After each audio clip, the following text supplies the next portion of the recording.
A horror bus crash in New South Wales has killed 10 members of a wedding party and badly injured 11 more. The wedding guests were in a coach that rolled on its side at a roundabout in the Hunter Valley late last night as the group headed home from a reception at a winery north of Sydney. The driver's already been arrested. Australia correspondent Emma Cropper reports.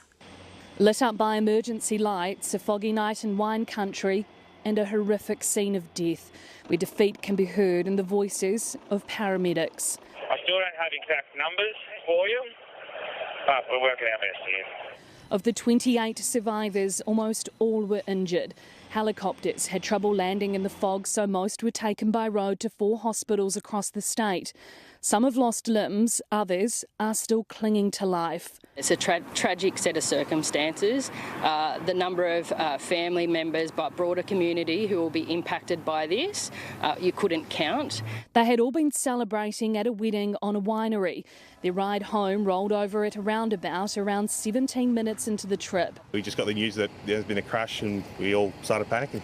Within hours, police were forensically looking at every detail of the crime scene. We undertake a full and thorough investigation to ensure that some comfort may be given to those family members. But as they did... So there's a potential that people could be still trapped under that bus as you try and work? There is that potential, yes. Outside the cordon, locals and strangers came to pay tribute.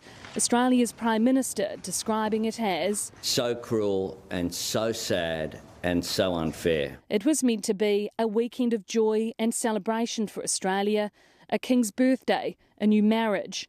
But now it mourns one of its largest loss of life on state roads. Well, Emma's live from the Hunter Valley. Kia ora, Emma. What more do we know about the driver? Mike, he is a 58-year-old man. He's been in police custody here at the Cessnock station for most of the day, and he actually walked away from this crash with minor injuries, but he was taken to a nearby hospital where he had been tested for drugs and alcohol. Now, I understand those tests came back clear, and what police, the theory police are working on is that he had allegedly been driving erratically on these roads. They had sufficient evidence, they said, within hours of this crash to charge him, but they actually haven't here today, more so to do with the formalities of this. They need to remove those bodies from the crash scene, formally identify them so they know exactly what charges he will be facing. But this is an area that prides itself in hosting special occasions and celebrating. So most people I've crossed paths with here today, they are reeling at the news that this wedding would end in such tragedy. Australian correspondent Emma Cropper, tēnā koe.